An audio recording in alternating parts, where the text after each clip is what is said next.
Yo,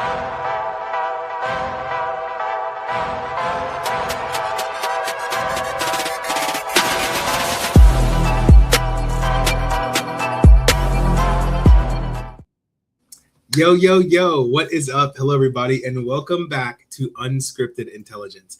This is a podcast where we talk about human intelligence, artificial intelligence, how they intersect, and how they impact everything from education to the workforce. On this podcast, we interview innovators, thought leaders, and change makers who are making waves and shaking things up. These are live conversations that are uncharted and unfiltered as we create space for what isn't being discussed. And these conversations are always unavoidable. That might have actually been the first time that we got that in sync somewhat. Thank you guys so much for listening and welcome to this episode. Hi, everyone. I'm Dr. Michelle Eamon, the co-president of the Human Intelligence Movement and the chief academic officer for ProSolve.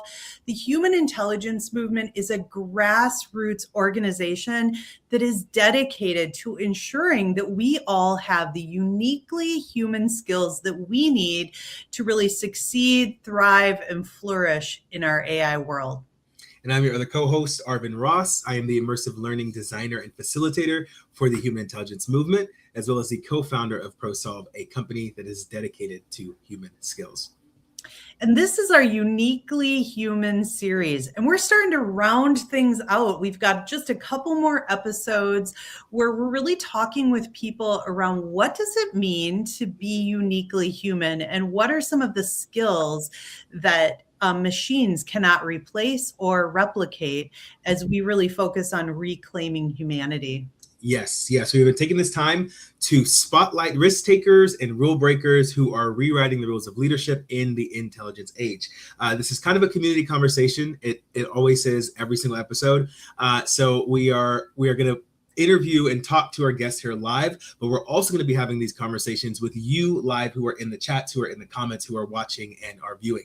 So we typically like to say, feel free to hop in and pop off as we're asking questions, respond to those questions with answers in the chat, and we'll read them out live here online. Let's go ahead and get started by asking anyone who's joining tonight, if you're viewing, go ahead and introduce yourself in the chat. Tell us where you're from, tell us a little bit of information about yourself, and we'll get things kind of on and popping.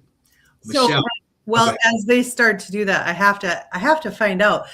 When you said you want people to pop in and pop off, like, does that mean like just give it to you straight, Arvin, or what? Yes. So you okay. So you guys know we typically handle a lot of controversial topics. Sometimes some things come up that are spicy hot takes. So we want you to know this is a safe space for you to express your conspiracy theories, your frustrations, your discontents, the things that you are like, this is an unavoidable truth that people are trying to hide or whatever. This is your opportunity to do that as long as you stay on topic and you don't say weird things and then we have to remove you from the chat. Just stay on topic. Say things that are as much to your heart's delight as you want. Just don't get weird with it. All right. Well, I'm keeping an eye on the chat to see who's joining us. Dr. Mark, where are you at? I mean, I haven't seen him yet. And Jennifer, some of our fan favorites. But tonight we have two amazing guests coming to us from the state of New York. First, we have Dan Thomas. Welcome, Dan.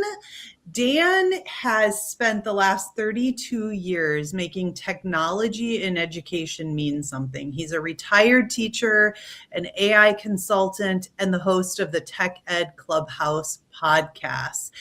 And this year, he has been focused on delivering over 100 hours of AI training to educators, trying to figure out what it all means and how it impacts learning and what's going to come next. One of the things, though, that Dan really believes is that the future belongs to people who use AI fluently while also sounding and being unmistakably human. So I'm very excited to have Dan with us tonight as we talk about New York State's Portrait of a Graduate, because I don't think there's anyone I've met in the state of New York that knows what it means to implement something in the classroom more than Dan, as he has been doing that for 3 decades. So welcome, Dan. Hey, thanks. I'm glad to be here. I'm excited. Well, we're excited to have you, Coach Thomas Tech. All right. Next up, we have Lori Guion. Welcome, Lori. She has spent 29 years in education, building bridges between technology, teaching, and what students actually need. She is the lead coordinator for instructional technology at the Wishy Wees BOCE, an ISTE 20 to Watch honoree, and the author of Smile Learning. And Lori has also really been working in the space of policy in the state of New York, serving on committees for computer science, digital fluency standards, digital promise advisory panels. And so she has not only worked her entire career to kind of figure out how to implement technology that's purposeful, but how to kind of close the gap between what the state says that we need to be doing and what the student really experiences. So we're excited to have you, Lori, joining us. So Lori and Dan, anything that we missed? Anything you want to share with our audience? I think that you kind of encompassed both of us pretty well. I'll say that Dan is also an author. He has a children's book out that is super fun and adorable. So I'll at least give you one more thing about Dan. That's great. And it's the Lego book, right, Dan? It started as a Lego minifigure, but it became just a boy. It's called Surprise and a Bridge of Ingenuity. It goes through solving problems, like we all do in life, and builds a bridge at the end. Yeah. Well, and Lori, you have a children's book too. I do. It's called Put the Pickles in the Dishwasher, which is a silly story about an elephant who mixes up his words and a very smart bee who helps understand what the elephant was trying to say. So problem solving, critical thinking, computational thinking strategies are all taught through the book.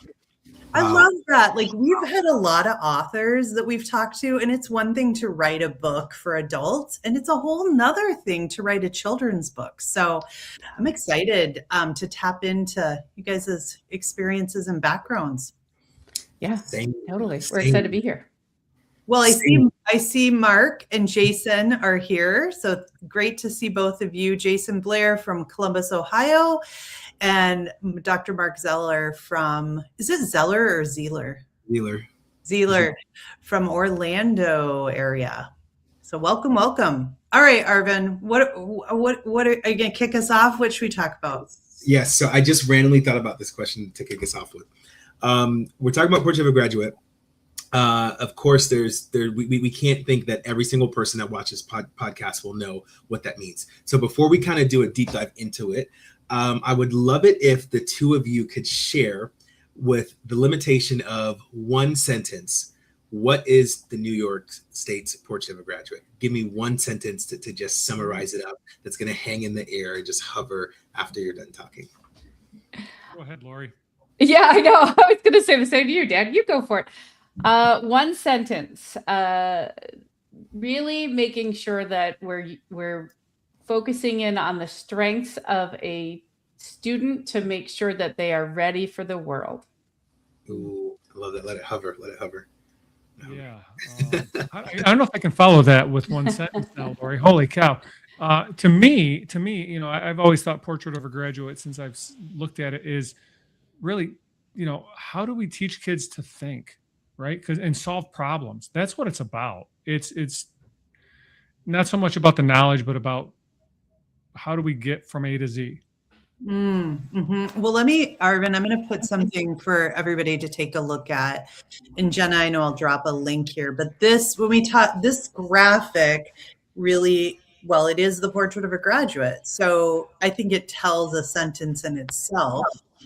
The sentence I would offer: a New York State graduate will be ready to learn, grow, create, work, and contribute. But tell us maybe a little bit more about what we're seeing here, just to kind of give us context for the conversation. Yeah, I could start us off on that one. The idea here is that in New York State for many, many years, and I'm a New York grad, I've only lived in New York State. We always had this process that by the time you went through graduation, you would get what was called a Regents diploma. You had to take exams, and you would take them in math and English and social studies and science to show that you're proficient for graduation, and that was kind of the thing. And then a lot of local schools would have different seals and different things that they can put on their diplomas for graduation. What New York is kind of doing, or what they're shifting to, is looking at the whole child beyond just the academics. Academics are still important. It's still one of the spokes in this wheel, if you want to look at it that way. But it's also thinking about how we can be contributors to our society, that we're not just academically prepared, but we're thinking in a global world, right? We're more connected than we ever have been.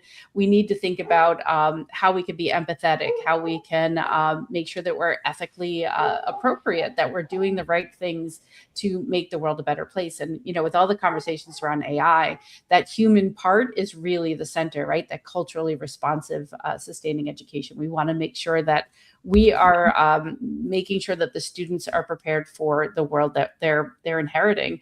So instead of this one pathway that every student had to do, now we have 3 different pathways. They can go project-based, they can go career-based, and they can still do that Regents diploma if that's the pathway that the student chooses to go through.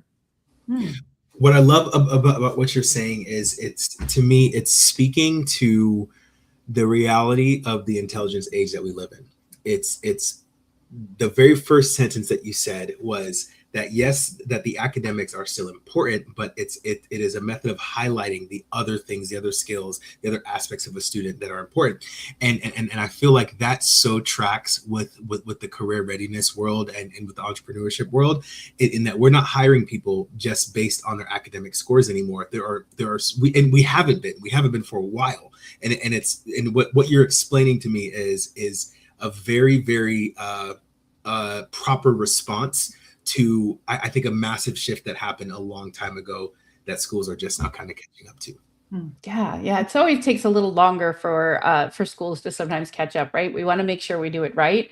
We want to take some time to have that conversation, and that's what the state did. They had these public events that people can come to and voice their concerns and ask their questions. There was this public comment period where they can take a look and have what they thought or their opinions kind of be told. And I think that's important. This is something that everybody needs to be a part of, right? We're not lowering standards. We're actually saying we want to look at the whole child. We don't just want to look at, can they pass 10th grade biology. We want to make sure that they can pass it, but they also understand, what's happening in our world around data centers and, how are we going to conserve water? And we want to be able to think about all of the parts that really matter in our world. Yeah. Well, I was just going to bring up Austin. Austin Levinson put a comment. And I think this is really noticeable, less parsed out than some other portrait of a graduates, leaving more room for districts to interpret as they see fit. I would agree, or he's asking, or is that for another reason? Because let's look just for a second, creative innovator, creative thinker, effective communicator, global citizen, reflective and future. I think it says reflective and future forward. Focused. Yep. So and then I see that academically prepared. So Dan or Lori, would you speak to, do you feel like it's broader for interpretation, or was there another reason? And I guess first I'd have to ask, do you feel like it's broad? I think part of it too is New York Ooh. State Hey, Dan, your mic is completely gone, turned down. On our end. Go ahead. All right. Jenna, maybe in the background we can pump better? it up. Okay, yeah, Yep. It's better. Okay, so I think that part of it too is New York State is very diverse. Lori's area where she is, in my area, and we got cities and we got rural areas, and you can't make it just one giant hey, everybody's got to fit into this mold. You got to be able to mold it for each school district that's unique and each kid that's unique. And if we want unique and individualized students to come out and become the people that they want to become, it's got to be adaptable. Mm-hmm. And I think that's one of the things New York State did. Mm-hmm. Yeah, I agree with that. There was this great story. I was in one of the public hearing ones that was happening at my BOCES at WSWHE BOCES, and one of the districts there was an administrator, and what she was saying was there was a student who ended up dropping out of high school. And she said that there was one math exam, and I don't remember which one it was, but one of the Regents exams, the boy had tried multiple times and just hadn't passed it. And so he dropped out. He said, "I'm done. I can't pass this exam. I can't graduate." But the same student had been working in his grandfather's garage since he was 8 years old. He could take apart an engine and rebuild it, and he could do anything, within the car. He understood mechanics way more than the normal person, right? He knew everything there was to know about cars. In this new pathway, he can do the career-based one and show that he is, able to contribute in math in a very different way, that maybe he doesn't need to know whether it was trigonometry or whatever it was. Maybe he doesn't need to know that, but he understands, the math that goes into a vehicle. And so it opens up this opportunity where this student's not going to feel like a failure because he can still graduate, right? He just has a different pathway to get there. So help me understand, because I want to make sure, like you said something that a student can choose which pathway. So Regents exam is still a pathway, and then is the portrait of a graduate a pathway, or how does that work? No, portrait graduate is the diploma that you would get. You have to be able to meet these criteria. How you get to the criteria can change. So you can choose, and it wouldn't just be obviously the student. Obviously, the families would be involved, and the guidance counselors and so on. But there are different ways. There may be a student, like I know I was never great at test taking. I might have preferred to do a project-based, pathway, or the career and technical education. We know that there's a need for more students to go those pathways, right? We know that we have the need for students to know how to work with their hands. So this gives them a pathway for success that may have not been something that was available on a typical Regents diploma. Okay. A real good question. So are you telling me that if I was a student there, I could say, I want to become a consultant for an AI development firm or an AI consultant, whatever, and I can somehow create or craft my own or use the POG to make some sort of a capstone project around that, and my graduation can be tied to the career that I'm really passionate about, that I want to do when I grow up, and start it now and graduate as a result of the work that I'm doing in that space. Absolutely. Yeah, absolutely. And I mean, there's students that are already doing that, right? Some of the programs we use in our everyday world have been developed by high school students, right? Even ProSolve, right? That was something that came out of an experience, right? That he saw a need, Travis saw a need, and he filled a need, right? Padlet, Note. I'm trying to think of some others that were developed by students. We had years ago, when I was first learning drones, we had a gentleman in who was teaching us how to fly them. And we asked him how he got into it. And he said he was interested when he was in high school in learning how to fly drones. So he got his drone pilot license, and he started getting hired by real estate agencies to fly over homes and insurance companies to fly into areas where there was damage. By the time he graduated high school, he was a multimillionaire. And he's like, I didn't need to go the traditional path to be successful. He had to decide whether to go to college or to hire a business manager, right? So, I think that this opens up the opportunity for those entrepreneurs to do things that they've always had the ability to do, but now we're giving them a doorway to go through. And it's also going to kind of help reduce the stigma that might get attached to like CTE programs. Mm-hmm. Into those, I call them alternative. They've been called alternative pathways, the non-Regents ways. The kids that are going to get a local diploma. When I went to school back in the late 1900s, it was those kids that might go to the BOCES to learn a trade now are living the portrait of a graduate. Those kids in the STEM classes and the art classes and in the athletic fields are living the portrait of a graduate already, and that's just inherent in what they do. And Lori can speak to that too, because that's where she lives with the STEM world up there in the North Country. But to me, a lot of this stuff that's there isn't new. Mm-hmm. Mm-hmm. You know what I mean? It's not like, hey, we're coming up with this idea out of the blue. This is where I lived for 32 years. Mm-hmm. Yeah. Alice Martinez, Dr. Martinez has said, she pointed out in her college classes, she's seeing that students don't have the capacity for sustained projects. So what I see her bringing forward is, yes, this sounds great, but have we equipped kids with the capacity to be able to do it? And because I kind of agree with her that we have robbed kids of the opportunity for project-based learning, sustained projects. And now we're coming in and saying, hey, you can show us what you know through projects and show us these real world skills, but have we really set them up for success? And I think that's a little bit about what she's bringing forward. I'm curious what you all think about that. I think that some we have, and I'm gonna play a little devil's advocate because Arvin said we could say some controversial things on here. Not too controversial now, Dan. No. Feel free. I'm kidding. But unavoidable. Yes. Unavoidable. The kids that play the game of school, right? The kids that come in and say, what do I have to do to get an A on this? Are probably the ones that Dr. Alice is seeing in her college classroom. They've never had to struggle with an open-ended problem. Come on. I saw that on the daily in my class.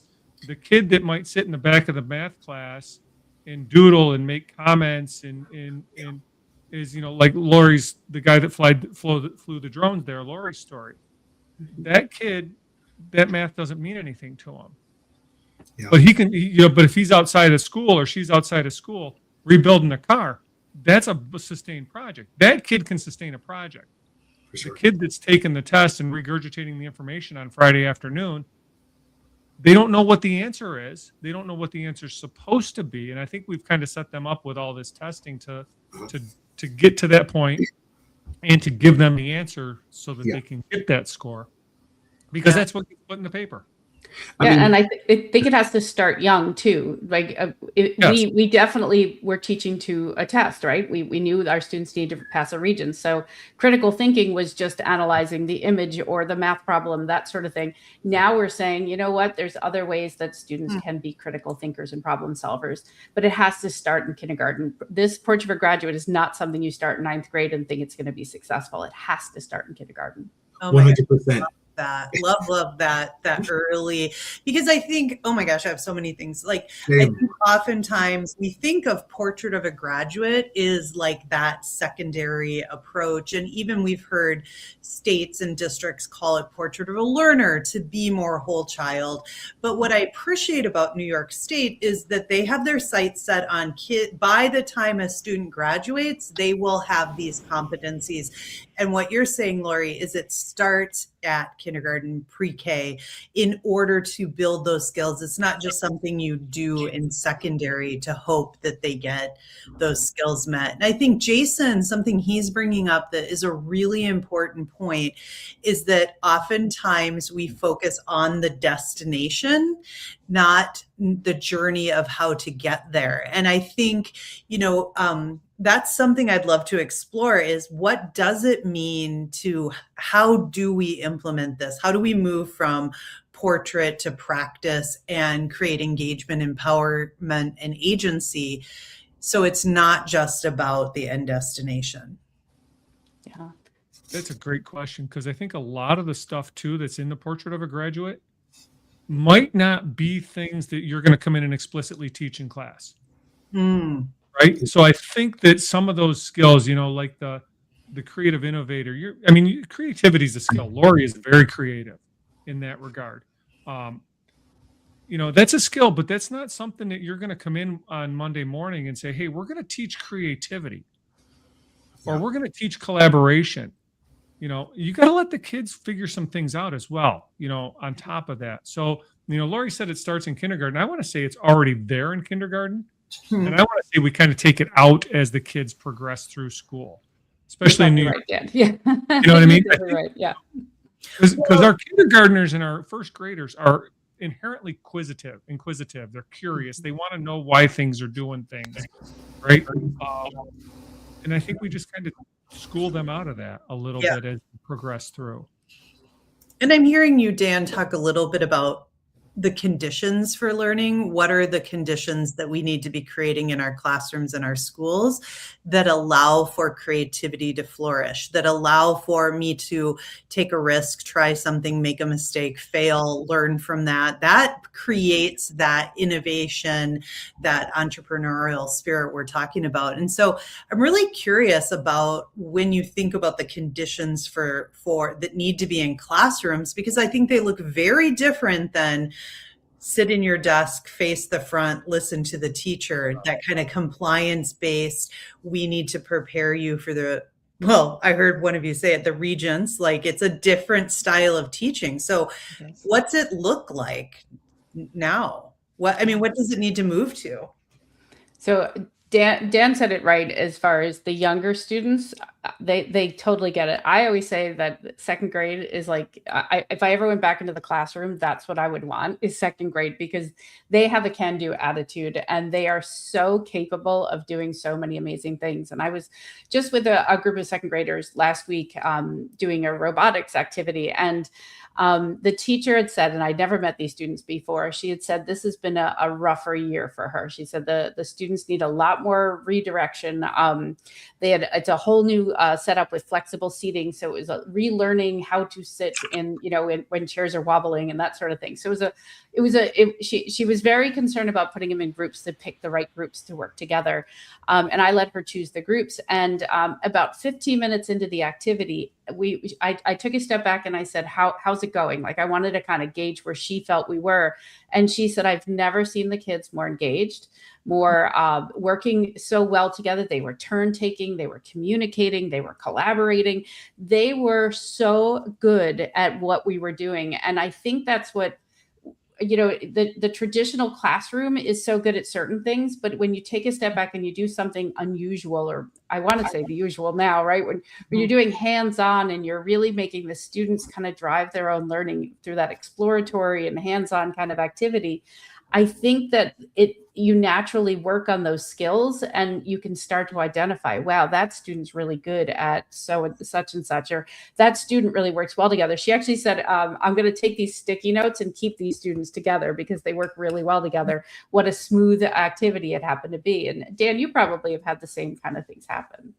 All the time. And, one of the things I like to do in my classroom was, and this is kind of one of my things that I talk about a lot, is activity before content, right?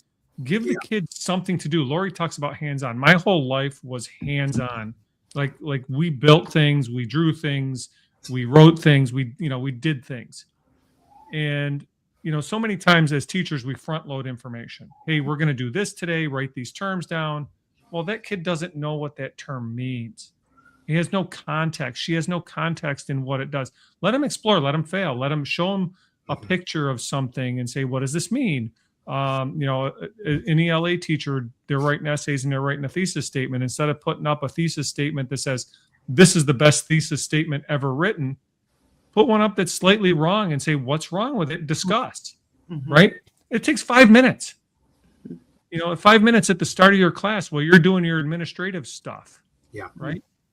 So it's not, and that's a great little step into it to just dip your toes in before you go full-fledged project. Yeah. I love what you're saying, Dan and Lori, because you're speaking to something that is so near and dear to my heart. I am obsessed with the idea, the concept of immersive learning environments. Immersive learning is something that just literally makes me come alive. And what I'm hearing you both talk about is these experiences and prioritizing experiences that then drive the knowledge and the learning and the capture. And as I kind of pulled up this the Portrait of a Graduate, if we can toss that back on the screen. Yeah. When I'm looking at these six things, okay, I'm moving it to this window so I can still look at you guys. These are 6 things that 100% can be taught or caught better in experiences more than they ever could be in a lesson or a handout or a test.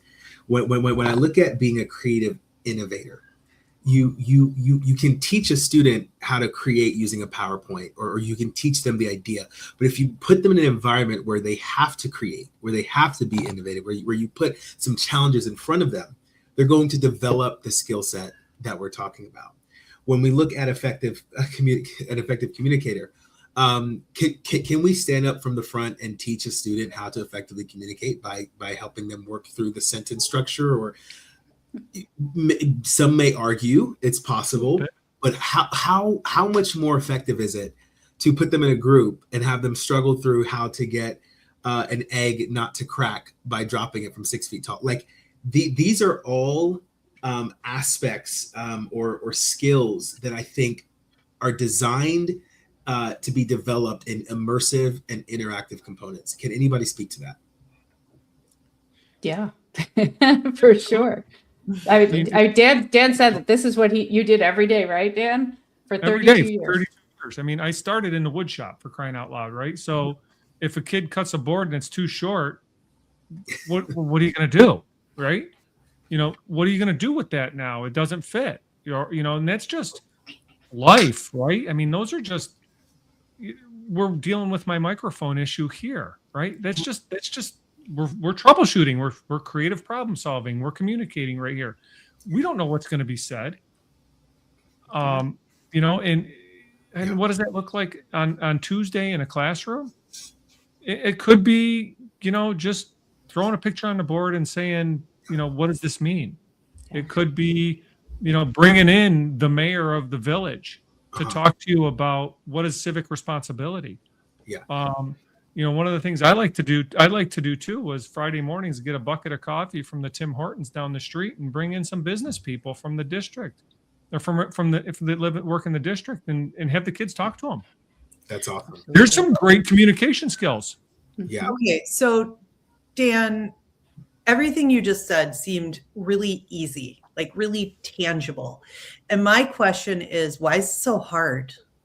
Like, why does that seem like a novel or a new idea to people? What do you guys think? There's one of the worst phrases in education. We've always done it this way. Mm-hmm. Everybody went to school at some point. 100%. So everybody, and nothing against our college professors, because they're brilliant and they're smarter than I'll ever be. But think about how you were taught in college. Think about the teachers and the teacher training that they went through in college. Absolutely. Did they do immersive learning? No, they sat in a desk, they took notes, they regurgitated on a test. Yeah. What are they going to do when they open their own classroom? It's safe. There's no chaos. Lori, how was the chaos in your classroom when that teacher tried to do that project the first time? Yeah. And I tell people, you're going to do these things and it's going to stink. It's going to be terrible the first time you do it. And that's okay. You got to be okay with that. That's how we learn. If we expect our kids to fail, then we got, we talk about modeling as teachers. Yeah. That's what we got to do. It's got to be. And I used to tell my kids, this may be the best thing we ever do, or this may stink. Either way, we're going to learn something. Yeah, it's so true. I think it's difficult for some educators to wrap their head around this, because you've always had material. There was always content you needed to make sure that the student understood. And that's still important. I'm not saying it's not. I do think you should still memorize your multiplication facts. I mean, there are certain things that need to happen. I can still name all 50 states in alphabetical order because I learned the song in 5th grade, right? There are certain things that memorization is still important. Writing things down with your pencil on paper, still important. We're not saying that the immersive environment takes away from those skills, but it helps enhance them. If you have students trying to problem solve something and you kind of stand back and go, I don't know the answer. You guys have to figure that one out. And all of a sudden they're grabbing paper and they're talking to each other and they're making eye contact. And you've already shifted the mindset in that classroom that all of a sudden it's okay to kind of test things out. I always tell, because I'm with elementary more than I'm with other grades. And I was asked to do an AI lesson with third graders. And I was a little nervous because I thought it was a little advanced for them, but I was willing to give it a try. So I asked a group of fifth graders if I can come in and have them be beta testers. And so I can try the lesson with the older students. And then I asked them to problem solve and tell me what was going to be the struggle for the younger students. They loved it. They thought it was the coolest thing that I was asking them for help, that I was saying, help me. I want to explain this whole AI. They were doing this motion sensing AI thing where they were weather reporters. It was so fun. And they were like, okay, Mrs. Guion, this is where I think a third grader might struggle, or this is where I struggled, but here's how I found the solution to the problem. And all of a sudden it shifts the mindset. And I think that's what we have to kind of do. It doesn't take more time, because that's the biggest thing I hear from teachers. And Arvid's already there. I saw your face and you're like, I'm going to mention time. Time is absolutely the number one thing that we say we just don't have enough of. But if you do immersive, activities, you have enough time. It shifts everything. Absolutely. I would put my money on that statement right there. But you actually kind of brought up something that made me think about a perspective I never thought about before when it comes to Portrait of a Graduate. So and to give you a little bit of context, a couple of weeks ago, I was invited to an AI summit in Pennsylvania somewhere. Don't know why they have me here talking about AI. I feel like I don't know anything, but hey, I was there talking about human skills AI. And in the conversation, it was 2 days of developing an AI playbook. Shout out to Brett Rohr. And there's a couple other elements to this AI and education thing. One of the things that surfaced that I think just connected for me in this conversation is when we're talking about Portrait of a Graduate, this is all centered around the student activities or the student outcomes. What needs to change in our educators in order for Portrait of a Graduate to be successful? What are some of the learnings and the growth points that are almost presented as challenges when we're trying to implement something like Portrait of a Graduate? Can you guys speak to some of those kind of things? Yeah, for sure. Oh my. Well, I mean, I would say, because PD is what I do a lot of, right? Professional learning. And the things that I hear from teachers is they didn't go to school to learn this. This is new to them. And even brand new teachers are saying that. It's not like this is, us 30-year veterans that are saying it. It's new teachers coming out saying, I was taught to follow a curriculum, have a pacing guide, make sure that on Monday everybody's doing this, and on Friday we're going to have that win time to catch up on any kid who missed the something on Tuesday. And that's been the traditional way that we've taught. But I think what teachers need right now is they need the space to kind of learn it. And I saw Austin on here earlier. I hope he's still here. But he just did a webinar for us recently where he was showing us, learning through photography, and he was zooming way in on an image, and we had to try to figure out what the image was. It took a few minutes, but it started us doing that critical thinking, and it started us having those conversations around what could it possibly be. And I always say, well, you're teaching abstraction, right? Because I have the computer science brain, and that's where I'm going to go with it. We're going to decompose the problem, right? I'm going to start using the vocabulary of computer science, but and you can still do that in English when you're talking about a line in Shakespeare. You can do this in social studies when you're talking about an important battle. There's times where you could just take a step back and have those conversations. That's going to start pushing the needle. And I'm going to say, rely on your multimedia specialists, your librarians. They've been talking about inquiry-based learning since the beginning of time, and they know how to do it. So rely on those people in your district that are absolutely pushing that needle already. And I'm going to go just a little bit further on that, Lori, because this is one of mine. Like, I'm also going to say, go visit your STEM teacher, your art teacher, your band director, go to the musical practice, head out to football. You want to see immersive learning?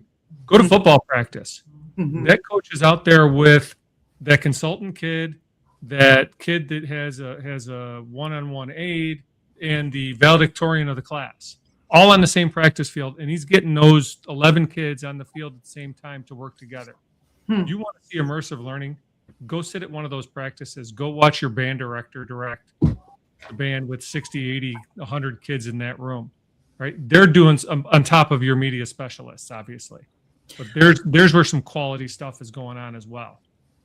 A couple of things that are coming up in the chat. One, Jason Blair talks about educators need to be comfortable with uncertainty. And I think I'm hearing that theme from both of you in terms of the need to just be okay with ambiguity, be okay with risk taking, trying something.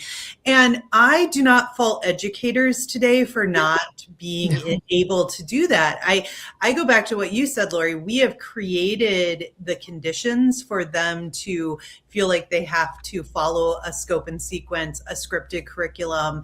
And I keep thinking about how this portrait of a graduate actually gives teachers permission to do something different and permission to focus on skills that we haven't in the past. And how amazing is that to be a teacher in New York who maybe needs professional development, maybe needs to figure out how to do it, but you've been given the charge to do something different and prepare kids different for our world, where I think there's a lot of states that permission isn't there for teachers. It is about improve test scores, teach the content, help kids be, we need to move that accountability measures around academics. And so, that's just really resonating with me. I think Dr. Alice is a couple of things. I'm curious, she had a comment. Well, I'm going to pause for a second. Any thoughts on that idea of uncertainty and permission to teachers? I mean, are they feeling that, or are they feeling like this is more work than we wanted? I hope they don't think it's more work. I think it's both. I think it's, teachers going, oh, here comes another initiative from New York State that we got to do with, on top of this thing, the canned curriculum we bought to teach science, right? And the fact that the teacher has to give up a little bit of control in their classroom. Yeah. Right? So the teacher has to be okay with not being in charge and being a little loud, being a little crazy. And so what if the administrator walks in and can't find you? That's a good day. That is a perfect day. Kyle Wagner's book talks about that. Yeah. And you're tapping into identity. So my identity as an educator is changing and evolving right now. And there's a lot of, I think, identity pushes happening to teachers, not just what we're talking about, but then you have will I be replaced by AI? And that whole identity, what does it mean to teach in today's world? That's a lot for people, right? To be thinking about who they are, what their values and beliefs are, and how does it shape what they do each day. Yeah. I go ahead, Arvin. Yeah, you go. Okay. I was going to say that one of the things around the Portrait of a Graduate that excites me, if you want to look at it that way, is if you take a moment and think about your own learning, your own years in education, before you were teaching, before you were in that I'm in front of the room role, and you think about the moments that stuck with you that, oh, this teacher did this activity, or I remember building this in this class. Those are the moments that stuck because they were different. But they were also the moments that you learned a lot. You might have failed. I definitely failed often. I remember in middle school, I was a horrible sewer, and we were given these kits, and I was creating this dragon, and I sewed one of the horns on upside down, and I was mortified when I flipped it back the right way and stuffed it, that one horn was up and one was facing down. My teacher thought it was the coolest thing and put it in the display case because I had done something unique and different. I didn't follow the pattern, and honestly, it was not on purpose. I failed at following the pattern. but it was those moments that stick with us. And why don't we want those moments for our students, right? We want to make sure that they have access to these experiences to see what it is they want to do. I mean, I have kids of my own. My son just graduated from college, and he will tell me that he did an activity when he was in the 5th grade that said, this is what I want to do with the rest of my life. And it's those moments that can completely change the trajectory for a child. So yes, teachers might be changing what they're doing in the classroom. Yes, I do, feel that maybe they don't feel it's safe to do it, right? Or brave enough maybe to do it. But when they do, the reward is going to be tenfold, and I just think it's opening up that opportunity that makes such a difference. I want to point out something you said about that your teacher said to you about not following the pattern. Yeah. I feel like there is something super deep and very significant about even that analogy that you just used. I think when we're talking about Portrait of a Graduate, Michelle mentioned this earlier, and then Dan commented on it like 20 minutes ago. This is permission to not follow the pattern. This entire ideology mentality is it's not just giving another pattern. The metacognition here is it's permission to not follow the current pattern, the only pattern that's been accessible to us for God knows how long, right? And as a result of us taking that permission, so many other professions, leaders are going to come out of the soil that is the Portrait of a Graduate in New York. And so I just have so many other questions right there that I am now thinking about in my head. One, how would you describe a student that, or how can I say this? How would you describe the difference between a student that is afforded this opportunity of graduating using something unique from POG versus a student that is not or has not been given that? How would you describe the difference there? That's interesting.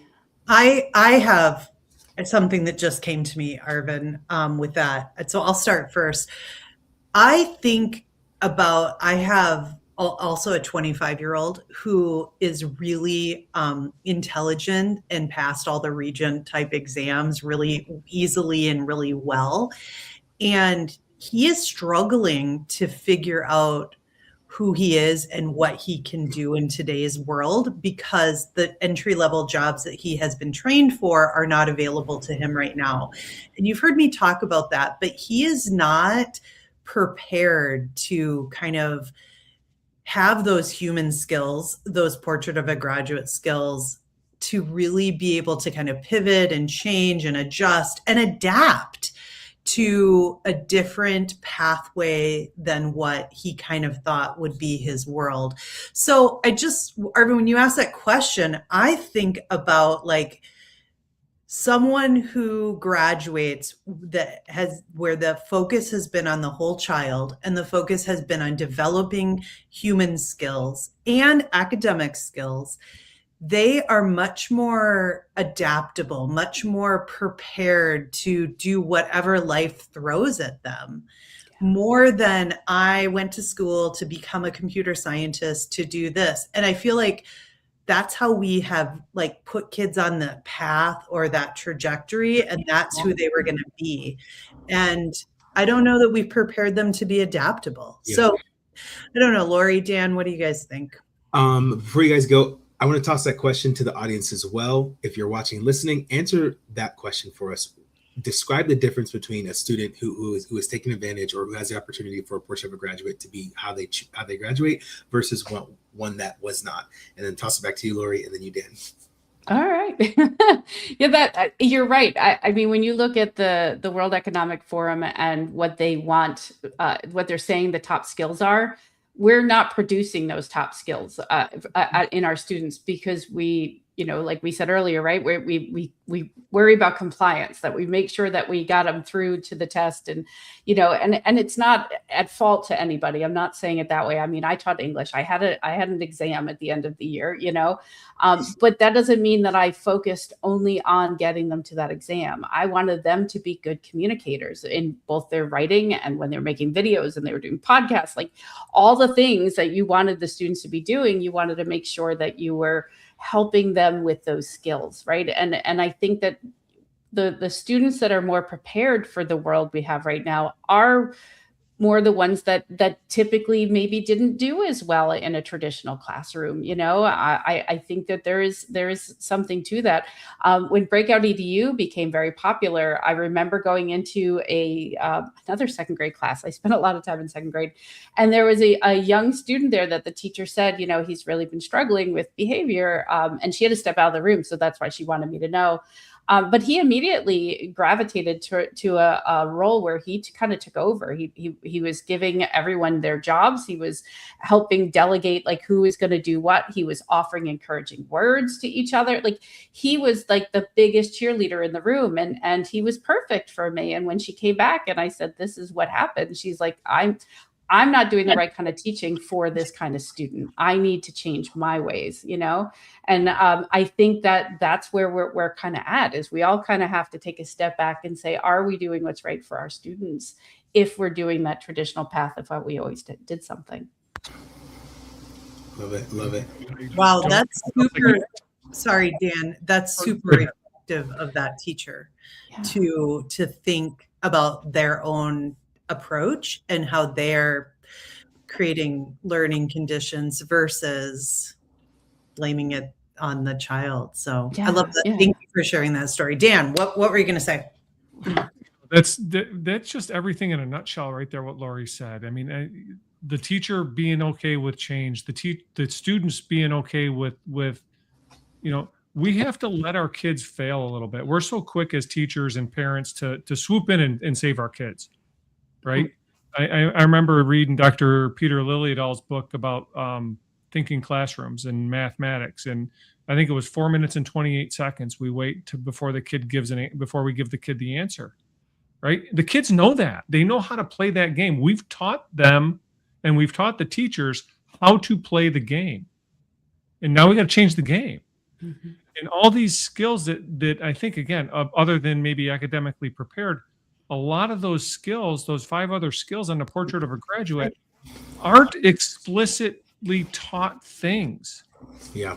You're part of that immersive piece. And again, that immersive piece could be a 10-day project. It could be a 40-minute lesson where they build something or they write something or they just whatever. But we're going back to student agency and voice and choice and all those things we've been talking about for years. Yeah.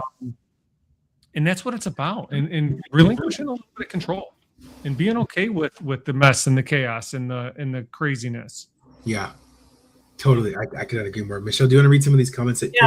Jason, to answer your question, Arvin, he said no difference because I agree with this. Like oftentimes our POGs are just what we aspire to, but we don't equip the how. And so teachers just maintain the status quo. And he talks about needing to have really transformational conversations about reimagining school and that question of what is the purpose of school? Why do we go to school? And I think that has been an underlying conversation of today as we've talked about the world is changing and what is school really for.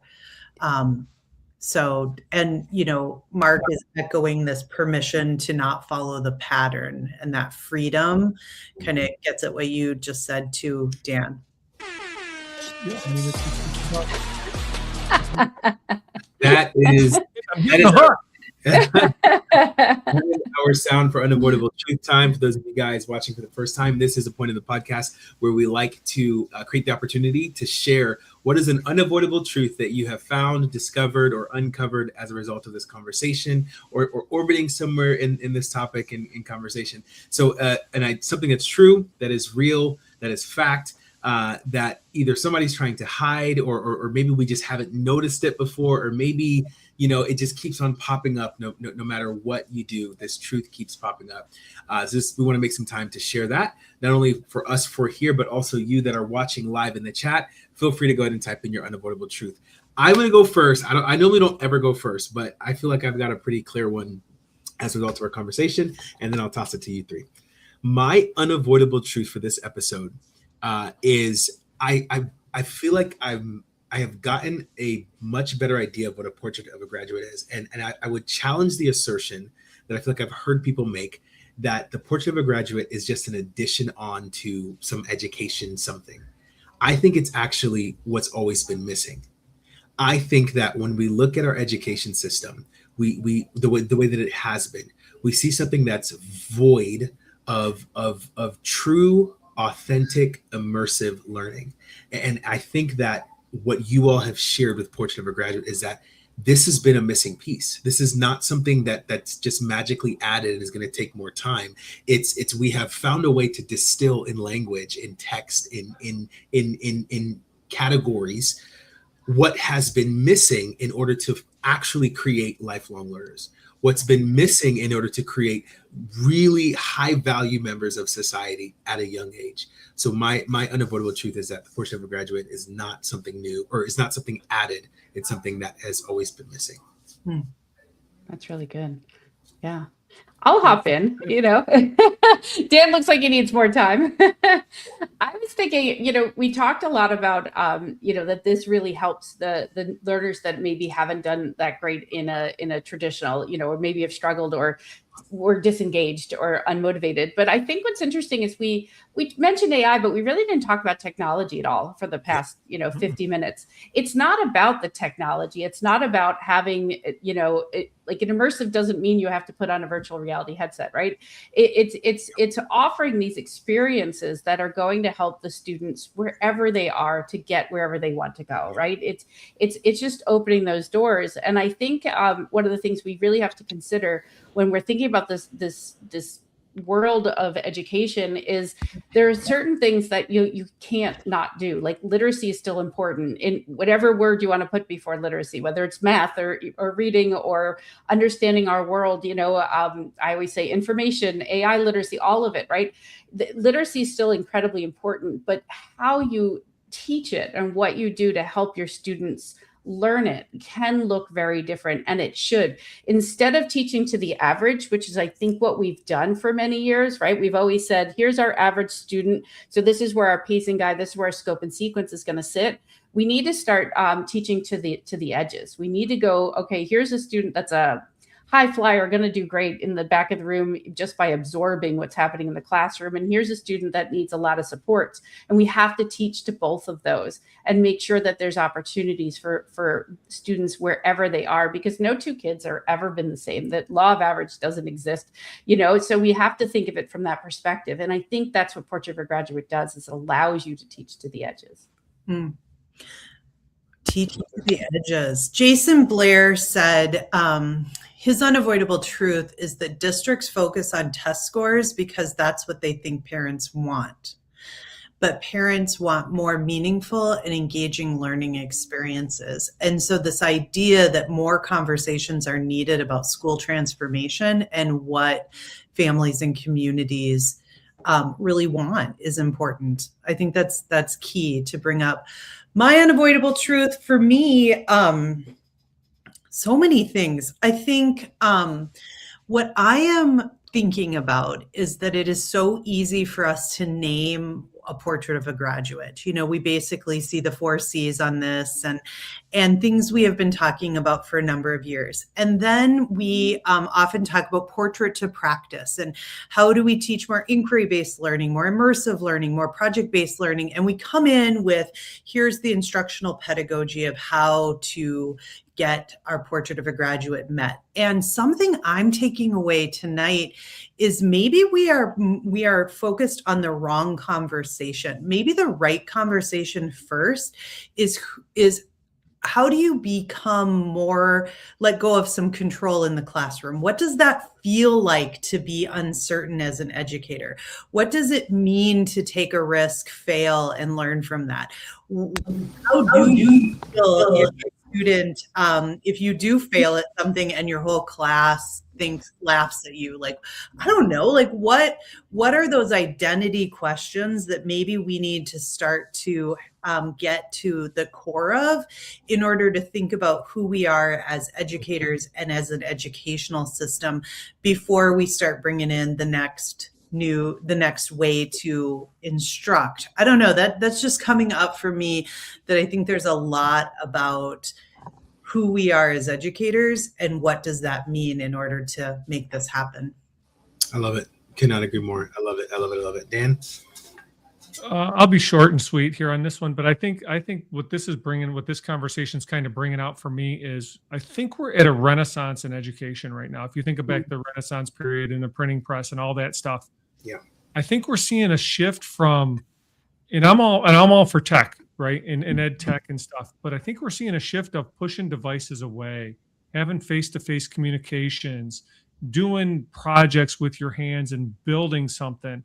And I think that, right now, there's a lot of uncertainty. I took this away when we met at FETC back in January. The teachers were there looking for something. They didn't know what they're looking for, and this might be it. They didn't know what they're looking for, but they knew what they didn't want. And I think that's where we are right now in this, like, the start of a renaissance. AI has brought, I think AI, and this is maybe a conversation for another day, but AI has exposed the weaknesses. Yeah. And I think that's why we're in a state of change. Could not agree more. Could not agree more. I love that. That is such a good way to round out our forum. Michelle, are there any other comments you want to read before we it looks like Mark said his unavoidable truth is the portrait of a graduate is only as powerful as the human-centered conditions leaders and educators create to bring it to life. And we've talked a lot about those conditions. Jason shared something he wrote recently about Portrait of a Graduate. Check that link out. And it's been great to have these conversations. I appreciate Dr. Alice joining us as well. Yeah, thank you guys so much for hopping in here. Thank you, Dr. Mark, my bromance, for always doing what you do. Really quickly, before we hop off, Lori and Dan, can you guys share with the audience how they can find out more about you and keep up with your journey, keep following all the amazing work that you're doing? Can you share some of your socials? We'll start with you, Lori, then we'll go to Dan.